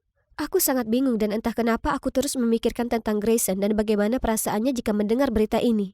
Aku mendatangi atap dan melihatnya sedang duduk sambil merenung. Hei, apa kau belum dengar? Mereka sudah membersihkan skandalku. Ingat, itu bukan skandal mulia. Jangan biarkan Moon Entertainment memanipulasi hidupmu. Kau tak mempercayai mereka? Ya, dan aku juga tak mempercayai S juga. Ini tak ada hubungannya dengan S. Dia sekarang sungguhan jadi pacarku. Ditambah lagi, kami akan ke Paris untuk liburan romantis. Grayson menghela napas panjang. Kurasa dia hanya berusaha melindungiku dari perusahaan, tapi dia tak perlu melindungiku dari S, ya kan? Dia masih tetap pergi bersama kami ke Paris dan tetap berada di latar belakang dengan wajahnya yang sedingin batu. Aku menikmati momen ini dengan S, dan saat kami jalan-jalan bersama, sekelompok penggemar menyadari kehadirannya dan mengerubungi kami. Salah satunya bahkan menahannya, menangis seperti orang gila. Ace, apa kau tak merindukanku? Kau janji. Apa yang kau bicarakan? Tinggalkan aku sendiri. Dia mendorong gadis itu ke samping lalu keluar dari kerumunan. Aku berusaha mengikutinya tapi ada tangan yang tiba-tiba meraih tanganku. Seorang gadis yang menutupi wajahnya di balik masker dan sepasang kacamata hitam. Dia menyelipkan USB ke tanganku dan berkata, "Rahasia paling kelam es ada di dalam sini." "Kau menakutiku, apa maumu?" Gadis itu berusaha menjawab tapi Grayson menyela di antara kami dan menarikku pergi. Kami berlari dan terus berlari di bawah terik matahari musim semi di Paris. Kenapa momen unik ini seperti jauh lebih romantis daripada yang kualami dengan Es, idolaku? Apa mungkin kalau aku jatuh hati pada Grayson? Grayson membawaku kembali ke hotel, tampak muram saat dia berbalik untuk pergi. Di saat itu, kusadari aku tak ingin dia pergi. Dia satu-satunya yang memahamiku dan membantuku jalani kehidupan ganda yang gila ini, bukan Es. Dia dan kehidupan selebritinya tak cocok denganku. Es lebih baik tak bersamaku yang menghalangi ketenarannya. Grayson sudah coba memperingatkanku berulang kali. Mungkin gadis bermasker tadi tahu sesuatu? Kutancapkan USB itu ke laptopku, dan sebuah video muncul di layar. Ini bukti kalau Moon Entertainment memanipulasi media selama bertahun-tahun untuk menutupi kehidupan pribadi Es yang penuh skandal. Peristiwa gelap yang kami sebagai penggemar tak pernah lihat sebelumnya. Masalah dengan amarahnya, problem minumnya, skandal perselingkuhannya. Aku menggulir ke bawah dan melihat lusinan foto dengan gadis-gadis yang berbeda berciuman. Dan mereka bukan hanya sembarang gadis tapi penggemarnya sungguhan, aku kenal mereka. Lihat, ini gadis yang menangis sore ini. Dan yang ini adalah admin terkenal dari salah satu situs penggemarnya. Ini sulit dipercaya. Dia sudah mempermainkan seluruh penggemarnya untuk hal bodoh. Tepat di saat itu, ku dengar suara erangan dari balkon. Seseorang berusaha memanjat masuk ke kamarku. Tunggu, itu orang asing yang memberiku USB. Yang ku tahu dia bisa saja penguntit berbahaya. Mengingat semua bukti ini yang entah dia punya, panik ku ambil USB itu langsung lari ke kamar Grayson untuk minta bantuan. Pintunya terbuka tepat saat penguntit itu mendatangi kami. Dia menyembunyikannya di balik punggungnya dan menghadapi gadis gila bermasker itu. Jangan bergerak atau kau akan berakhir di penjara saat ini juga. Gadis itu berhenti, tangannya terangkat di udara. Di saat kami membuka penyamarannya, aku sangat terkejut. Itu adalah Aubrey. Aku tahu ini kelihatannya gila, tapi tolong dengarkan aku. Apa yang kau lihat di USB itu adalah kebenarannya. Manajer S yang memberiku itu. USB apa? Bukankah kau memang meninggalkan industri ini? CEO bahkan menyuruh semua staf menghapus kontakmu dan pada dasarnya menghapus keberadaanmu. Ular itu sudah membohongimu selama ini. Aku tak keluar. Aku hanya ingin sedikit waktu istirahat untuk mengatasi kesehatan mentalku. Jadi aku menjalani digital detox sebentar. Saat aku kembali, aku mengetahui kalau aku sudah dipecat tanpa alasan dan digantikan dengan orang yang serupa. Aku sangat terpuruk dan tak tahu harus berbuat apa. Untungnya, manajer S menghubungi untuk membantuku. Dia sudah menyaksikan wajah asli S dan membencinya. Tapi Moon Entertainment sudah menjebaknya dalam kontrak yang akan berakhir hingga tamatnya karir S. Tak mungkin baginya keluar hingga saat ini. Manajernya diam-diam mengumpulkan dan mengirimiku bukti ini lalu menyuruhku untuk mendatangimu. Karena kau juga salah satu korban mereka sama seperti kami. Astaga, ini sungguh kacau. Kau tahu kemana dia pergi setelah pertemuan kita sore ini?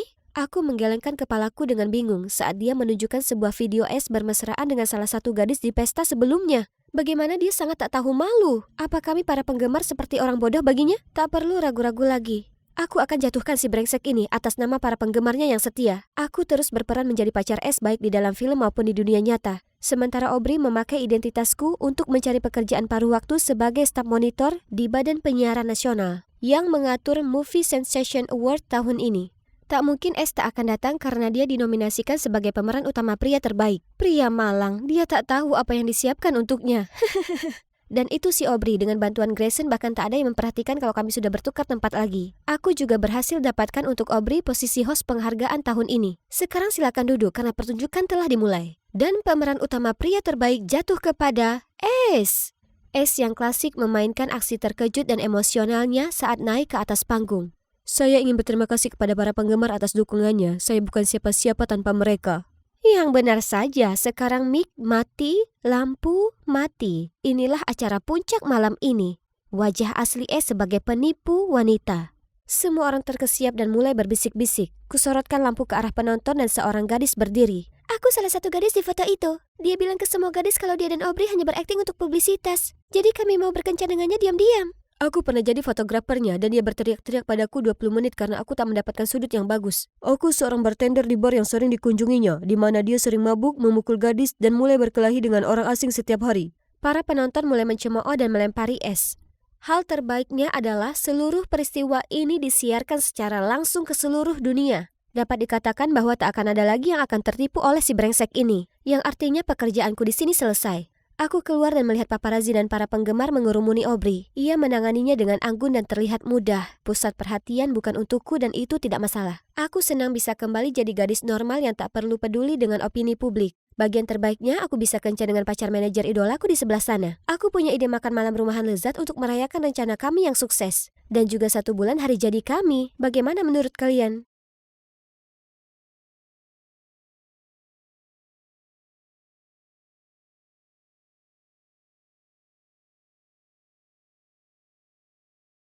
Berapa lama ini akan berlangsung? Sangat repot mengurusku.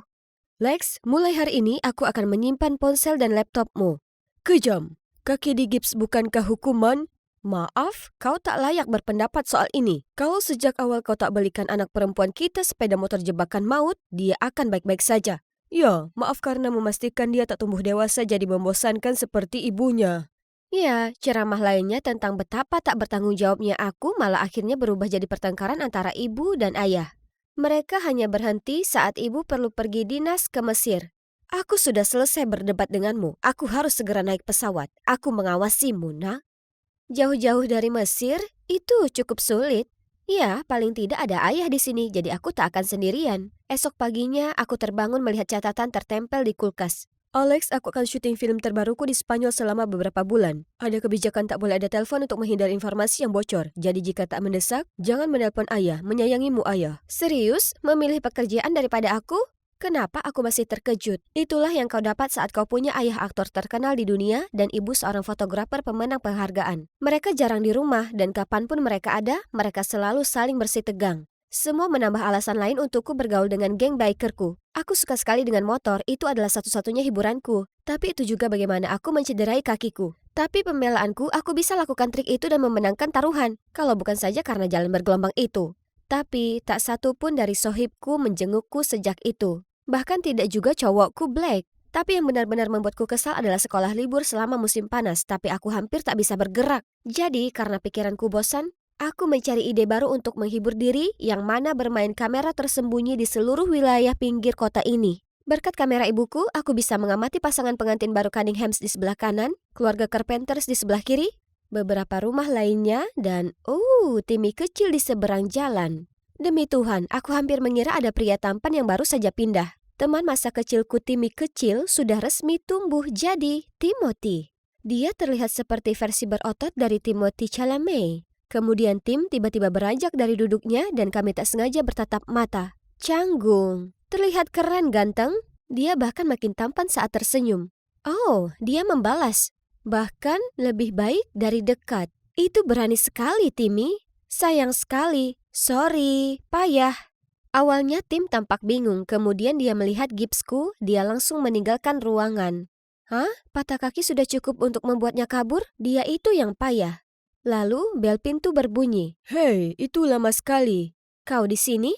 Tentu saja, kau perlu melihat lebih dekat dan butuh bantuan tangan atau kaki. Iya, maksudku, bantulah gadis dalam kesusahan ini. Sejak saat itu, Tim datang setiap hari untuk membantuku keluar di sekitar rumah. Dia sangat membantu sekali dan bahkan berusaha mengendarai motorku supaya itu tak menganggur terlalu lama. Selain dari tubuhnya yang kekar, dia masih teman yang sama yang kukenal dulu. Kami bersenang-senang, main video game, dan nonton film bareng. Kau harus nonton Badis, filmnya gila. Sebenarnya aku kira kau akan suka Lady Bird. Cerita beranjak dewasa yang sungguh mengharukan. Tak mau. Ada Timothy Chalamet di dalamnya. Oke, boleh, tapi bagaimana kau tahu itu akan membuatku tertarik? Aku tahu saja, seperti bagaimana aku tahu kau mengamatiku dari waktu ke waktu, yang mana, ngomong-ngomong, itu sungguh menyeramkan. Ya, benar, seolah-olah dia tidak sengaja membiarkan tirainya terbuka saat berolahraga, tuan pemalu. Suatu hari seperti biasa, aku dan Tim sedang nongkrong saat tiba-tiba pacarku tersayang Black masuk dengan berisik. Sayang, kau tak akan percaya ini. Sedang ada perlombaan balap di Upper West Side. Kau harus datang. Apa yang sedang terjadi di sini? Hey! Apa maksudmu, hey? Siapa anak kecil manja ini? Oh, ini Tim. Tim, ini Black. Katakan hai. Hai, aku tak peduli. Kau kira kau sedang apa? Jaga mulutmu. Kau sudah mengacuhkanku berminggu-minggu dan sekarang kau muncul mengoceh tentang kontes balap jalanan yang bodoh? Kau bahkan tak ingat kalau kakiku patah, ya kan? Tapi, kau milikku. Black marah seperti banteng yang siap bertarung dan hendak melayangkan tinjunya ke Tim, tapi dia menghentikan tinjunya di udara. Black yang tanpa kalah melarikan diri begitu lepas dari cengkraman Tim. Pengecut. Aku minta maaf ke Tim karena menyeretnya ke dalam kekacauan ini, dan anehnya dia tenang saja soal ini. Penasaran saja, bagaimana bisa kau dan Black jadian? Dia ketua geng biker, jadi menurutku dia keren. Tapi jujur saja, aku tak pernah mengira hubungan kami akan langgeng, sama seperti pasangan lainnya. Bukti A, orang tuaku.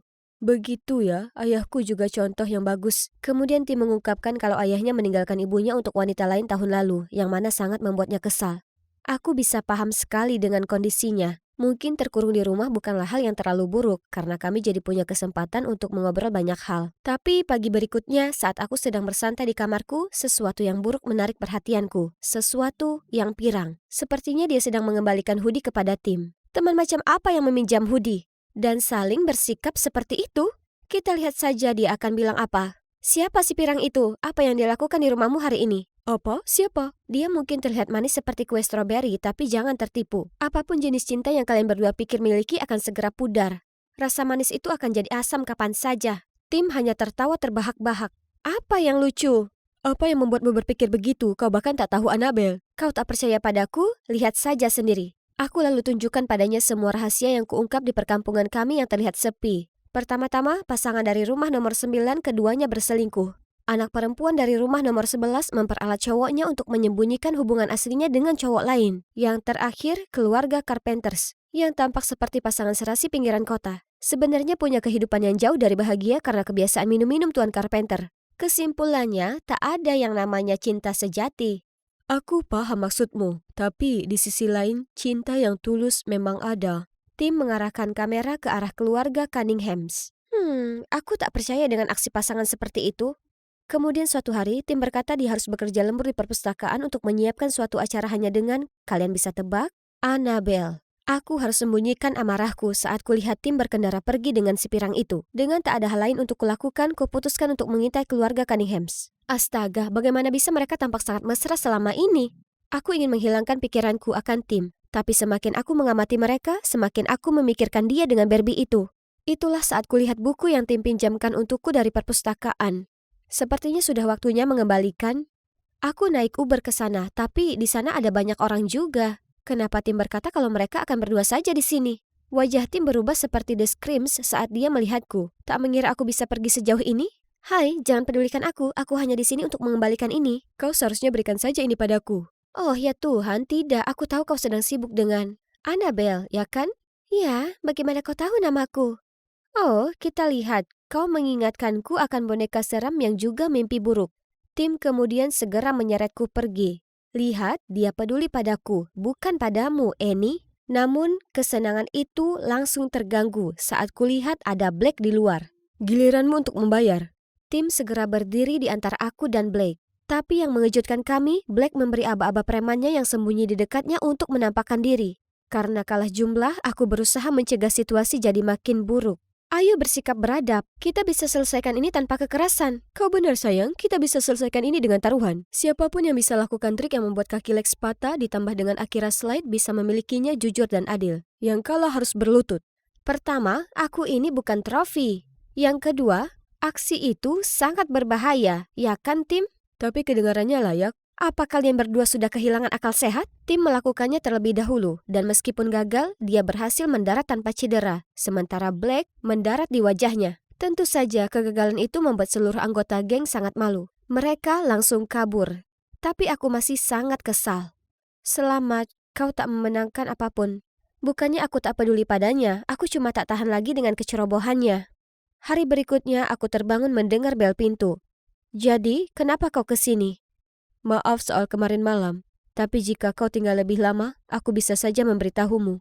Kulakukan apa yang harus kulakukan karena aku suka padamu, gaya yang romantis. Aku tak ingat sejak kapan, tapi aku memang ingat betapa sedihnya aku saat kita tak lagi nongkrong bareng. Percaya atau tidak, aku hanya olahraga untuk membuatmu terkesan. Wah, apa? Tim menjelaskan bahwa tak ada yang terjadi di antara dirinya dan Annabelle. Mereka hanya teman kerja.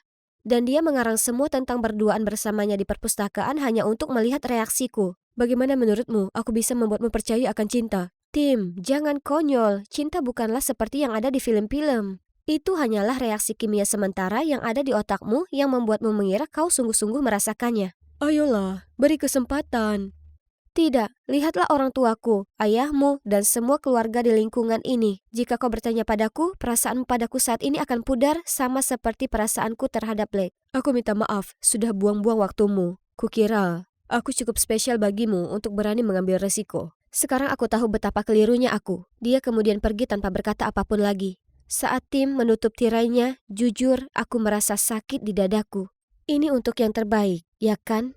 Aku tak bisa pungkiri rasa tak nyaman yang kurasakan tanpa Tim. Bukannya aku tak ingin kembali berbaikan, aku hanya tak tahu caranya. Melihat betapa bahagia dan senyumannya saat bersamanya, perasaanku makin tak nyaman. Apa ini yang mereka sebut cinta? Tidak. Ini tak nyata. Keluarga yang terlihat bahagia sebenarnya tak bahagia, dan keluarga Cunninghams hanya pandai berpura-pura. Apa itu yang kudengar? Apa mereka bertengkar? Kulihat si suami tiba-tiba memukul tembok dengan penuh amarah, lalu mendorong si istri. Aku tak lagi melihat mereka, tapi bisa kudengar keributan besar di sana. Apa yang sedang terjadi? Panik, aku langsung menelpon polisi. Tunggu dulu. Itu artinya pernikahan bahagia mereka hanya pura-pura. Aku bersemangat menyeberangi jalan untuk memberitahu Tim soal penemuanku, lalu menyeretnya ke halaman depan keluarga Cunninghams. Namun, saat polisi datang, mereka berdua menjawab di pintu dengan sangat baik-baik saja. Ternyata mereka sudah tahu soal pengintaianku dan sangat terganggu soal itu. Mereka memutuskan untuk mengerjaiku. Hebat, tetanggaku yang curiga juga menyaksikan cobaan yang memalukan ini. Tapi bagian terburuknya adalah melihat rasa kecewa di wajah Tim. Kau harus berhenti bersikap sangat keras kepala. Tak semua keluarga seperti keluargamu. Aku tak bisa berkata-kata, bahkan saat polisi memberiku peringatan. Malam itu, aku berguling-guling saat kata-kata Tim berputar-putar di benakku. Lalu tiba-tiba sesuatu menarik perhatianku. Itu dari rumah Tim. Ada lampu senter yang bergerak-gerak. Ku coba menelpon Tim, tapi dia tak menjawab. Tentu saja dia pasti tertidur pula saat ini. Memanggil polisi tak ada gunanya karena insiden memalukan yang baru saja terjadi. Itu dia, akan kulakukan sendiri. Di luar sana, di depan halaman Tim, jantungku berdegup kencang. Pencuri! Pencuri! Para pencuri yang terkejut itu berbalik jadi kubunyikan klakson lalu berteriak. Diam di tempat, tetap berada di tempatmu, angkat tangan di atas kepala. Tapi yang jelas aku, remaja dengan satu kaki yang berfungsi, tak benar-benar berharap kriminal manapun akan berdiam diri. Mereka segera menangkapku, dan tepat saat kukira hidupku akan berakhir, lepaskan dia. Tim, syukurlah. Tetangga yang lain juga datang dan menghentikan para pencuri ini. Tim menelpon polisi dan kali ini mereka langsung meluncur ke lokasi kejadian. Phew, itu sungguh gila.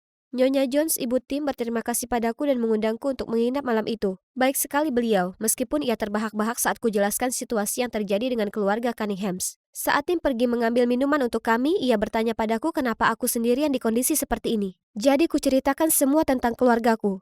Berbeda dengan reaksinya barusan, ia menunjukkan simpati padaku. Dari pengalamannya, cinta tak selalu memiliki akhir yang bahagia. Tapi tak berarti itu tak nyata. Aku dan ayah Tim punya perasaan yang tulus untuk satu sama lain. Hanya saja seiring berjalannya waktu banyak hal berubah. Kami bersikap terbuka untuk menerima hal ini dan saling jujur. Itulah cinta yang sesungguhnya. Aku tak akan mengubah apapun dan tetap jatuh cinta padanya meskipun tahu bahwa pada akhirnya kami akan berpisah. Karena dengan begitulah aku mendapatkan Tim, cinta sejati kedua dalam hidupku. Kata-katanya sangat mengena. Mungkin aku telah salah mengartikan cinta.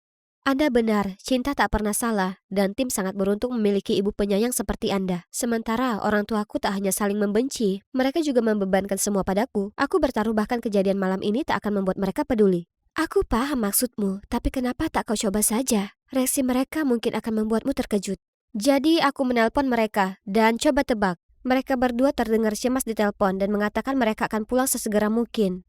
Lihat kan, sudah aku bilang. Sudah tak masalah sekarang. Timmy, tolong tunjukkan Lex di mana dia akan tidur.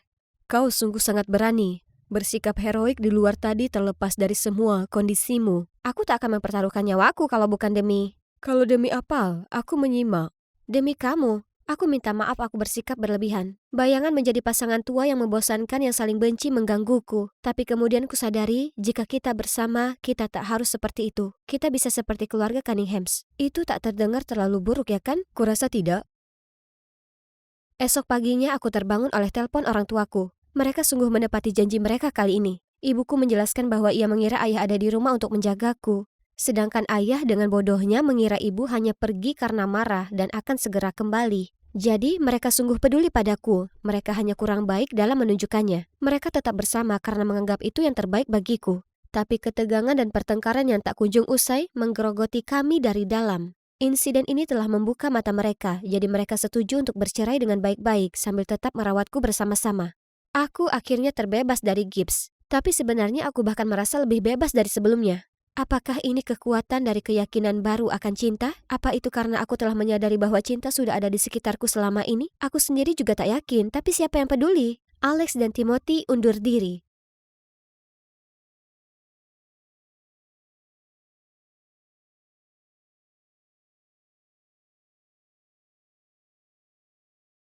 Aku sedang berada di sebuah pesta yang ramai menunggu seseorang yang menentukan aku menang taruhan dengan sepupuku atau tidak. Lupakan mantanmu yang bodoh itu. $50 kalau kau dapat nomor cowok berikutnya yang jalan melewati pintu itu. Oh, ini dia targetku. Aku segera mendekatinya, tapi tersandung dan kami berciuman. Aku bisa rasakan rasa anggur di bibirnya. Aku segera mendorongnya menjauh dan berdiri. Tolong minta nomor ponselnya. Cowok itu terlihat kebingungan, tapi tetap memberiku sebuah catatan. Sudah selesai, waktunya kabur dari lokasi. Hai, aku Agatha, si super introvert yang cegukan saat sedang gugup. Dan untungnya, sepupuku yang nyeleneh sudah menyeretku ke pesta yang keren ini. Aku berlari pulang melihat ibu terlihat sangat bersemangat. Oh, anakku yang manis, kau sudah pulang. Hanya saja, itu bukan minatku, Bu. Melainkan memasak. Aku punya beberapa berita luar biasa. Klub bola lokal sedang mencari chef. Jadi aku merekomendasikan kau dan coba tebak. Mereka bilang kau bisa segera mulai. Iya, aku sudah memimpikan menjadi seorang chef sejak aku kecil. Dan sekarang mimpi itu akan segera jadi nyata. Yuhu! Hari ini adalah harinya. Aku segera tiba di klub bola itu. Tapi rahangku hampir jatuh ke lantai saat kulihat Matteo, mantanku. Apa yang dia lakukan di sini? Kebingungan aku berpaling dan melihat cowok yang dari pesta itu. Ada apa ini? Hidupku resmi berakhir. Setelah perkenalan itu, aku langsung lari ke lapangan untuk menghirup udara segar. Tapi kemudian ada tangan yang menepuk pundakku. Itu dia lagi. Tak ada panggilan telepon atau pesan, kau minta nomorku kan? Apa kau sepemalu itu? Oh ya, aku Kilian. Itu hanya bercanda. Tolong pergilah. Tapi dia melangkah lebih dekat. Panik, aku mendorongnya menjauh, hampir membuatnya terjengkang. Ku coba menangkapnya, tapi tidak lagi. Kali ini dia bau seperti coklat. Oh, kau sangat suka bibirku ya? Kenapa kau tak bilang saja? Astaga naga, aku langsung lari pergi tanpa menoleh lagi. Aku lebih baik berada 10 mil jauhnya dari dia. Tiba-tiba kulihat Matteo lewat. Apa dia sudah melihat sesuatu? Tapi kenapa repot-repot seolah dia peduli? Dia memutuskan aku. Oke, Agatha, kau di sini untuk kerja, jadi fokus. Tapi dengan para atlet di sekitar, itu tidak mudah. Mereka selalu mengagetkanku saat aku melakukan pekerjaanku dan mengerjaiku saat aku tersesat di ruang ganti. Dan Kilian selalu di sana tepat waktu untuk menyelamatkanku. Semuanya hentikan. Tutup matamu. Kemudian dia melempar handuk yang sangat bau dan berkeringat ke wajahku. Iu. Ditambah, anak sialan itu paling pilih-pilih makanan di planet ini.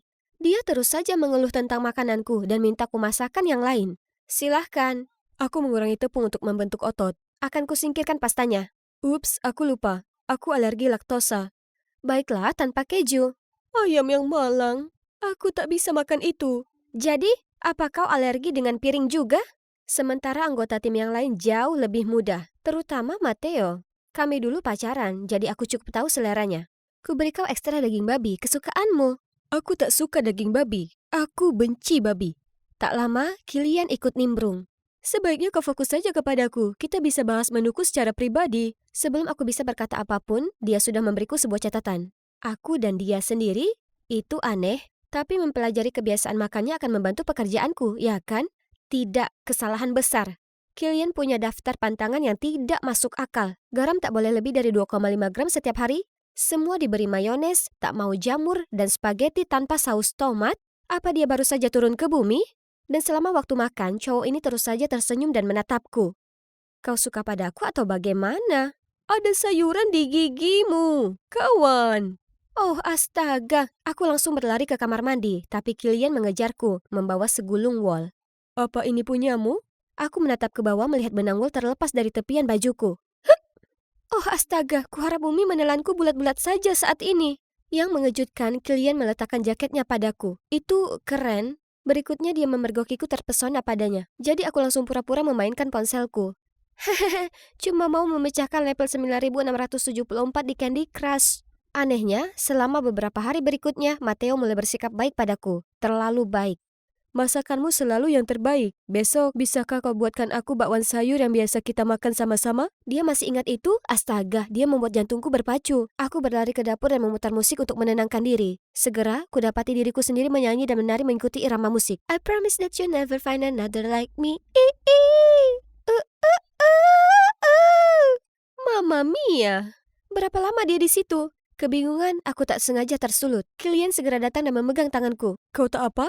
Kau bahkan tak bisa mengurusi dirimu sendiri. Kemudian dia memaksa menyelesaikan pekerjaanku dan bahkan menyiapkan sajian untuk kami. Wah, punggungnya yang bidang. Bukankah dia cukup menarik saat sedang masak? Kami bicara banyak dan ternyata kami punya banyak sekali kesamaan. Di balik rayuannya, dia sebenarnya lembut, peduli, dan juga pendengar yang baik. Aku tiba-tiba sadar kalau aku sudah berhenti cegukan sejak lama. Suatu sore, saat membagikan air, aku melihat Kilian. Oh wow, seakan-akan sinar matahari membuat lingkaran cahaya di sekelilingnya dan wajahnya yang sangat indah. Tunggu dulu, kenapa aku tersenyum? Tiba-tiba, ada cewek berpenampilan mewah datang mendekat. Kilian, kenapa kau tak membalas pesan-pesanku? Kau menggantungkan aku semalaman. Lihat, aku jadi dapat lingkaran hitam sekarang. Itu gara-gara kamu. Aku pergi beranjak, tapi entah dari mana, Matteo menarikku ke sudut. Kenapa kau dekat sekali dengannya? Dia hanya mempermainkanku. Hah? Apa maksudmu? Dia bersaing denganku dalam segala hal. Aku dingin padamu untuk melindungimu. Sekarang dia tahu kau penting bagiku, dia akan menyakitimu. Untuk menyakitiku. Kurasa dia hanya berusaha bersikap baik. Ayahnya adalah sponsor terbesar di klub kami. Kau sungguh mengira dia ingin bergaul dengan orang seperti kita? Sementara Sloan yang keluarganya punya rumah sakit di negara bagian ini ada di sini? Aku tak tahu apa yang harus dipercaya lagi. Namun demikian, aku harus akui mereka terlihat seperti pasangan sempurna. Suatu kali saat sedang memegang nampan kopi, dengan kikuk aku menabrak Sloan. Apa kau buta? Mengapa mereka membiarkan orang bodoh bekerja di sini? Ayo Sloan, kau menabraknya. Dia memang tampak baik padaku. Mungkin Matteo telah salah paham?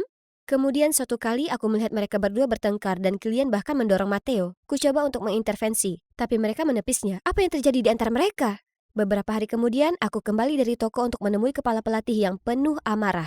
Jelaskan padaku, kenapa Matteo bisa masuk rumah sakit karena makan makananmu? Apa? Kenapa? Hentikan! Kau dipecat! Kepalaku berputar-putar dalam sejuta lingkaran. Aku tak lakukan kesalahan. Aku sedang mengemasi barang-barangku saat Sloan muncul. Wah, sepertinya Nona Muffet ini bertemu pasangannya. Hanya perlu trik sederhana untuk menyingkirkanmu dan sikap palsumu yang memelas. Berhentilah memimpikan Kilian, kau itu tak selepel dengan kami. Tunggu, kami? Siapa yang bersamamu? Tapi Sloan hanya menyeringai dan melenggang pergi. Itulah saat ingatan akan Kilian dan Matteo bertengkar muncul di pikiranku. Jadi, Kilian pasti bersekongkol dengan Sloan untuk mencelakakan Matteo dan hancurkan karirku dalam prosesnya. Beraninya dia. Tetap saja, dia masih punya nyali untuk mengirimiku pesan seolah tak ada yang terjadi. Agatha bodoh. Kau harus dengarkan Matteo sejak awal dan jauh-jauh dari Kilian. Aku menjenguk Matteo di rumah sakit, tapi dengan dingin dia mengusirku. Itu persis seperti ketika hari dia memutuskanku. Hari ini adalah final kejuaraan kota, dan sejujurnya aku tak tahu mengapa aku berada di sini. Aku pergi mencari Matteo, tapi tak bisa menemukannya. Dia mungkin masih sakit, jadi harus melewatkan pertandingan ini. Di lapangan, Kilian terlihat teralihkan dan tak fokus di permainan. Ada apa dengannya hari ini? Kilian, sayangku. Wanita itu duduk di sampingku, terlihat gugup dan terus merasa gelisah. Aku bicara dengannya dan akhirnya tahu kalau dia adalah ibu Kilian. Dia memberitahuku berita mengejutkan. Adik perempuannya hilang. Dia diancam untuk membuat tim mereka kalah. Atau dia tak akan melihat adiknya lagi. Kilian menghadapi gol, tapi dia tak menendang. Sebaliknya dia memberikan umpan ke pemain lain yang kemudian mencetak gol. Para penonton bersorak-sorai dalam kemenangan sementara para pemain lain merayakan gol tersebut bersama Kilian. Wajahnya jadi pucat pasi.